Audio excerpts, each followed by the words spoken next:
Hi everyone, welcome back to our channel Venice Multi Idea. இன்னைக்கு என்ன video அப்படினு பார்த்தீங்கன்னா, இன்னைக்கு வந்துட்டு நமக்கு வந்துட்டு 1/2 kg வந்து ரபடி காஜு கட்லி கேக் வந்து ஆர்டர் நமக்கு.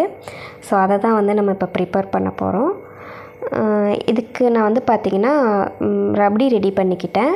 ஃபஸ்ட்டு நம்ம பால் ஊற்றி கொஞ்சம் லைட்டாக மில்க் கன்சிஸ்டன்சியில் வந்துட்டு எடுத்திருக்கேன். அதுக்கப்புறம் பார்த்திங்கன்னா நம்ம திக்காக விட்டு அதை வந்து நம்ம வந்து ஸ்ப்ரெட்டிங் கன்சிஸ்டன்சிக்காக நான் அதை எடுத்துக்கிட்டேன். அடுத்து பார்த்திங்கன்னா ஸ்பாஞ்ச் ரெடி பண்ணியாச்சு, எல்லாமே ரெடி பண்ணி வச்சாச்சு. லேயர் என்கிட்ட வந்து பார்த்திங்கன்னா ஹார்ட் ஷேப் மோல்டு வந்து இருந்ததுனால நான் 1/2 kg ரெடி பண்ணிட்டேன். இதே வந்து ஹார்ட் ஷேப்பில் வந்து 1 kg கேட்குறாங்க அப்படின்னா அதை நம்ம வந்து ரவுண்ட் ஷேப்பில் நம்ம பேஸ் ரெடி பண்ணிவிட்டு அதையுமே வந்து நம்ம ஹார்ட் ஷேப்புக்கு கட் பண்ணி எடுத்துக்கலாம். அந்த மாதிரி எனக்கு 1 kgயில் வந்து ஹார்ட் ஷேப் கேக் வந்தது அப்படின்னா நான் கண்டிப்பாக வந்து எப்படி கட் பண்ணணும் அப்படின்றத வந்து நான் அடுத்த வீடியோவில் காட்டுறேன். இப்போ என்கிட்ட மோல்டு 1/2 kg இருந்ததுனால நான் அதிலே வந்து பார்த்திங்கன்னா பேக் பண்ணி எடுத்துக்கிட்டேன். அடுத்து வந்து பார்த்திங்கன்னா ரபடி ரெடி பண்ணுறது வந்து நான் வீடியோ காட்டல, நான் அதை வந்து தனியாக ரெடி பண்ணுறேன். ரபடி அப்படின்னா வந்து பாசந்தி சொல்லுவோம்லே, அதுதான் வந்து நம்ம ரபடின்னு சொல்கிறோம். அது வந்து பார்த்திங்கன்னா நல்லா ஒரு கெட்டியான பால் எடுத்துக்கிறோம். அதுக்கப்புறம் பார்த்திங்கன்னா நட்ஸு, நம்ம வந்து பாலை வந்துட்டு நம்ம பால்கோவா செய்வோம்ல அந்த மாதிரி வந்து நம்ம ஆடையை வந்து எடுத்து உள்ளே தள்ளிகிட்டே இருக்கணும். அப்புறம் வந்து பார்த்திங்கன்னா நட்ஸில் வந்துட்டு நமக்கு தேவையான நட்ஸ்லாம் நம்ம சேர்த்திக்கலாம். அதெல்லாம் வந்து பார்த்திங்கன்னா லைட்டாக ரோஸ்ட் பண்ணிவிட்டு அதை அப்படியே வந்து மிக்சியில் வந்து பொடிச்சு எடுத்துக்கலாம். அதுக்கப்புறம் பார்த்திங்கன்னா கொஞ்சம் நட்ஸ் வந்துட்டு கட் பண்ணி எடுத்து வச்சுக்கிறது தான். நம்ம எவ்வளோ தூரம் வந்து கெட்டியான பால் எடுத்து ஆடையை வந்து உள்ளே தள்ளி விட்டுட்டு அதுக்கு வந்து கலருக்கு வந்து பார்த்திங்கன்னா சேஃப்ரான் சேர்க்க போகிறோம், அவ்வளோதான். இதுதான் வந்து பார்த்திங்கன்னா ரபடி. நான் ஃபஸ்ட்டு பால் சேர்த்திட்டு நட்ஸ் எல்லாம் பொடிச்சு வச்சுருந்தோம்லே அதெல்லாம் சேர்த்திட்டு கொஞ்சம் வந்து போரிங் கன்சிஸ்டன்சிக்காக கொஞ்சம் வந்து நான் மில்க் எடுத்துக்கிட்டேன். அது கூட பார்த்திங்கன்னா கண்டென்ஸ் மில்க் ஆட் பண்ணிக்கிட்டேன். சுகர், நீங்கள் சுகர் சேர்க்குறா இருந்தாலும் சுகர் சேர்க்கலாம், இல்லை கண்டென்ஸ் மில்க் சேர்த்தா இன்னும் ரிச் டேஸ்ட்டாக இருக்கும், க்ரீமியாகவும் இருக்கும். ஸோ அதுக்காக பார்த்திங்கன்னா வந்து நான் வந்து பார்த்திங்கன்னா கண்டென்ஸ் மில்க் தான் யூஸ் பண்ணிட்டேன். நான் அடுத்து வந்து ரபடி எப்படி செய்கிறதுன்றதை நான் லைவாகவே ஒரு வீடியோ போட்டு காட்டுறேன். இப்போ வந்துட்டு ஏன்னா ஆல்ரெடி நம்ம வந்து 20 நிமிஷத்துக்கு மேலே போகுது வீடியோ அப்படிங்கும்போது யாருமே பார்க்குறது கிடையாதுன்னு நினைக்கிறேன்.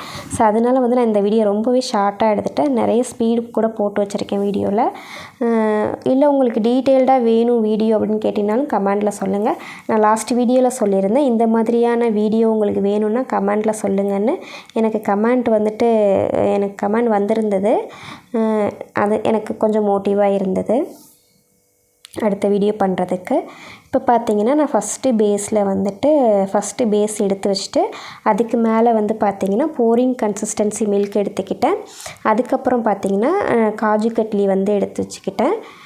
இப்போ வந்து 1/2 kgக்கு வந்து பார்த்திங்கன்னா இன்சைடில் வந்துட்டு 2 ஒரு பர் லேயருக்கு வந்து பார்த்திங்கன்னா 2 காஜு கட்லி கொடுக்கணும். அதில் வந்து பார்த்திங்கன்னா நான் 1 காஜு கட்லி சேர்த்திட்டேன். அதுக்கு மேலே வந்து ஸ்ப்ரெட்டிங் கன்சிஸ்டன்சியில் உள்ள வந்து ரபடி எடுத்துக்கிட்டாச்சு. அதுக்கப்புறம் பார்த்திங்கன்னா இன்னொரு காஜு கட்லி சேர்க்குறேன்.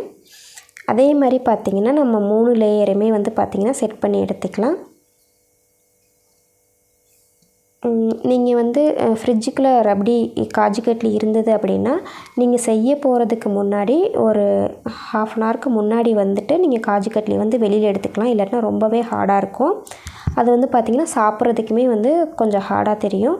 அதனால் நீங்கள் வெளியில் எடுத்து வச்சுட்டு 1/2 an hour இல்லை 1 hourக்கு முன்னாடியே வெளியே எடுத்து வச்சுட்டு நீங்கள் கேக்கு செய்கிறதுக்கு ஸ்டார்ட் பண்ணிடலாம்.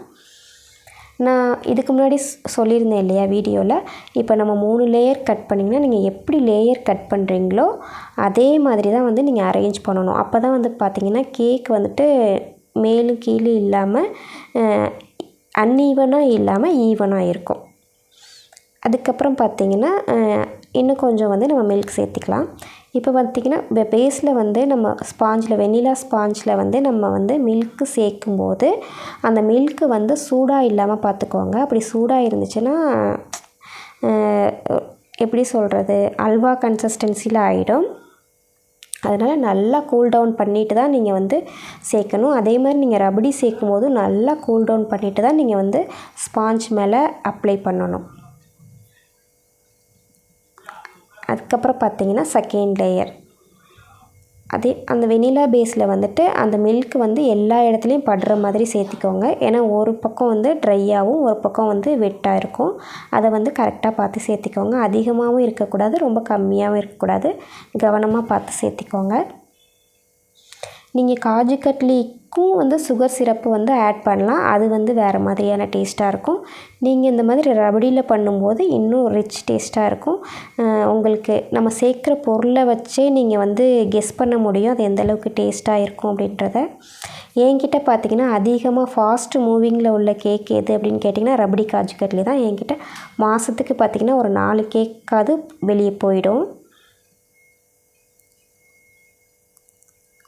நம்ம ஃபஸ்ட் லேயர் கொடுத்த மாதிரி செகண்ட் லேயர் கொடுத்துக்கலாம். இப்போ 1 kgக்கு வந்து பார்த்திங்கன்னா நம்ம காஜு கட்லி வந்து இன்சைடில் வந்து 4 சேர்க்குறோம். 1/2 kg அப்படின்னும் போது 2 சேர்க்கலாம். விருப்பப்பட்டால் 3 கூட சேர்த்திக்கலாம். உங்கள் பட்ஜெட்டுக்கு தகுந்த மாதிரி நீங்கள் சேர்த்திக்கலாம்.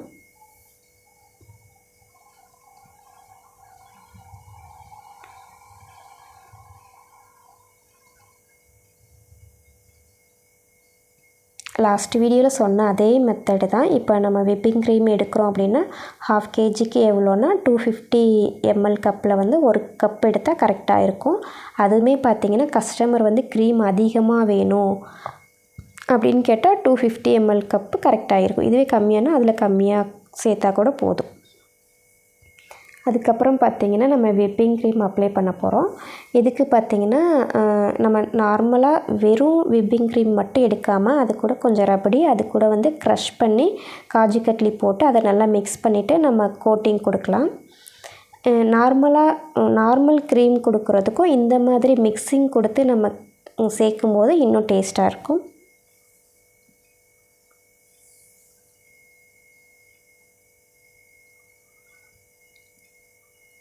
இப்போ எல்லா இடத்துலையும் வந்து நம்ம க்ரீம் வந்து ஸ்ப்ரெட் பண்ணிக்கலாம். கஸ்டமர்கிட்ட ஃபஸ்ட்டே கேட்டுருங்க, க்ரீம் வந்து அதிகமாக வேணுமா இல்லை கம்மியாக வேணுமா அப்படின்றத நீங்கள் ஃபஸ்ட்டே கேட்டுக்கலாம். ஏன்னா சில பேர் வந்து நிறைய க்ரீம் சாப்பிடுவாங்க, சில பேர் வந்து க்ரீம் லைக் பண்ண மாட்டாங்க. அதனால் நீங்கள் ஃபஸ்ட்டே கேக் ஆர்டர்ஸ் எடுக்கும் போதே நீங்கள் கேட்டுறணும், க்ரீம் அதிகமாக வைக்கலாமா இல்லை கம்மியாக வைக்கலாமான்னு. எனக்கு இந்த கேக்கு கேட்ட கஸ்டமர் இது வந்து பார்த்திங்கன்னா வீட்டில் அவரோட ஃப்ரெண்டோட ஆர்டர், ஆஃபீஸ் ஆர்டர் இது அப்படின்றதுனால அவங்க சார் என்ன சொல்லியிருந்தாங்கன்னா க்ரீம் கம்மியாக இருந்தாலே போதும் அப்படின்ற மாதிரி சொல்லியிருந்தாங்க. அதுக்கப்புறம் சாப்பிட்டதுக்கப்புறம் க்ரீம் வந்துட்டு கடையில் சாப்பிட்ட மாதிரியே ஃபீல் ஆகலை, ரொம்ப டேஸ்ட்டாக இருந்தது அப்படின்னு சொல்லியிருந்தாங்க. எப்பயுமே வந்து பார்த்திங்கன்னா வீடியோக்கு பக்கத்தில் வந்து கமெண்டே கொடுத்துருவேன். அவங்க வந்து கமெண்ட் கொடுக்கல. ஏன்னா நம்மளே போயிட்டு எப்படி கமெண்ட் கொடுங்கன்னு கேட்க முடியாது. அவங்க வாய்ஸ்லேயே சொல்லிட்டாங்க. எப்படின்னா ஃபோன் பண்ணி கால் பண்ணி ரொம்ப டேஸ்ட்டாக இருந்தது, கடையில் சாப்பிட்றதுக்கும் ஹோம்மேட் கேக் சாப்பிட்றதுக்கும் நிறையவே டிஃப்ரென்ஸ் இருக்குது அப்படின்னு சொல்லியிருந்தாங்க. ரொம்ப சந்தோஷமாக இருந்தது. அதுக்கப்புறம் பார்த்திங்கன்னா நம்ம ஃபாண்டனில் வந்துட்டு ஹார்ட் ஷேப்பு வந்துட்டு செய்ய போகிறோம். எனக்கு வந்து பார்த்திங்கன்னா குட்டீஸ் கொஞ்சம் ஹெல்ப் பண்ணாங்க. இருந்தாலும் இந்த கேக்குக்கு வந்து இந்த மாதிரி ஹார்ட் பண்ணி வைக்கும்போது கொஞ்சம் நல்லாயிருக்கும். நான் சிவதேவி கிட்ட வந்து அந்த கேக் அவங்க ஆசைப்பட்டாங்கன்றதுனால செய்ய சொல்லியிருந்தேன். அதுக்கப்புறம் பார்த்திங்கன்னா நான் தான் செஞ்சேன். இது கலர் வந்து சூஸ் பண்ணது பார்த்திங்கன்னா ரெட் கலரு. அது வீடியோ ஷூட்டில் வந்துட்டு பிங்க் கலர் மாதிரி தெரியுது. கலர் வந்து பார்த்திங்கன்னா ரெட்டு. என்ன தான் நம்ம வந்து கேக் பண்ணும்போது எப்படியும் டேஸ்ட்டு வந்துடும். ஏன்னா நம்ம அதுக்காக நம்ம ரொம்ப ஃபோக்கஸ் பண்ணி நம்ம செஞ்சுருவோம். டேஸ்ட்டு நம்ம அளவு எல்லாமே பார்த்திங்கன்னா அளவுகளோடு செய்யும்போது டேஸ்ட்டு எப்படியும் வந்துடும். நீங்கள் டேஸ்ட்டு ஒரு பக்கம் இருந்தாலும் நீங்கள் வந்து கான்சன்ட்ரேட் பண்ணுறது வந்து பார்த்திங்கன்னா நம்மளோட டிசைனில் வந்து ஃபுல் ஃபோக்கஸ் இருக்கணும். அப்போ தான் வந்து பார்த்திங்கன்னா கஸ்டமருக்கு வந்து ஃபஸ்ட்டு அந்த லுக்லேயே வந்து அவங்க இம்ப்ரெஸ் ஆவாங்க. எனக்கு வந்து பார்த்திங்கன்னா நிறைய டிசைன் இருக்குது.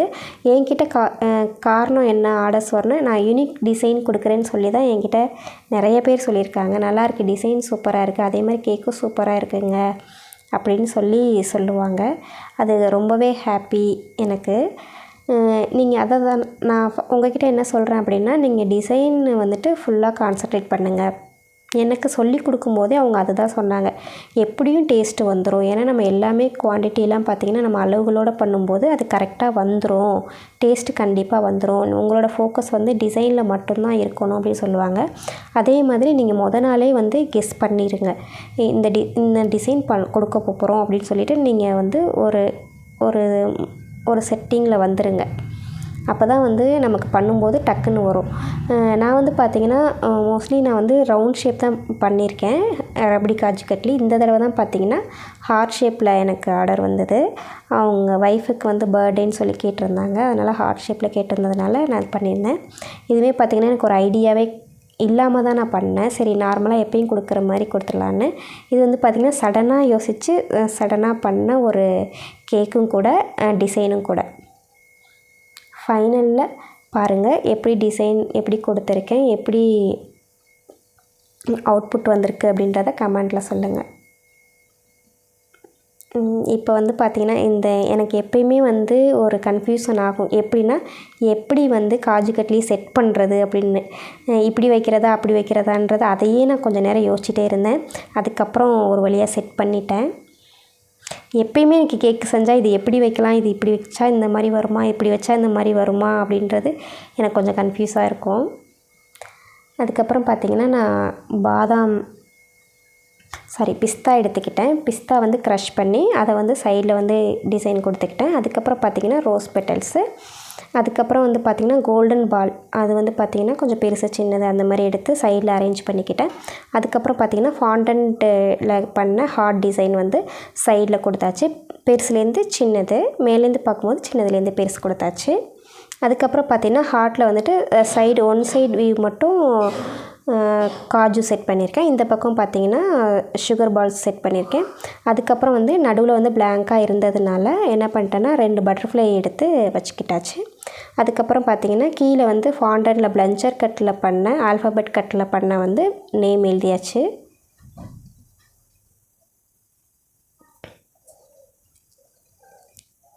அவ்வளோதான். ஃபைனலாக வந்து பார்த்திங்கன்னா இது வந்து பார்த்திங்கன்னா நம்ம ஸ்ப்ரெட்டிங் கன்சிஸ்டன்சியை விட இன்னும் வந்து திக்காக வந்து ரபடி எடுத்துக்கிட்டேன். அது வந்து மேலே வந்து நம்ம செட் பண்ணிக்கலாம்.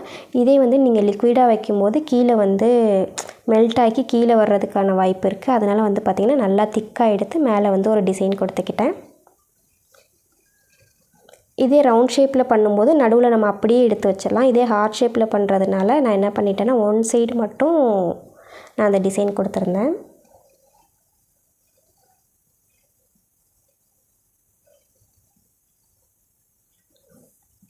நான் வந்து பார்த்திங்கன்னா இந்த கேக்குக்கு சார்ஜ் பண்ணது பார்த்திங்கன்னா 900 வந்து சார்ஜ் பண்ணேன்.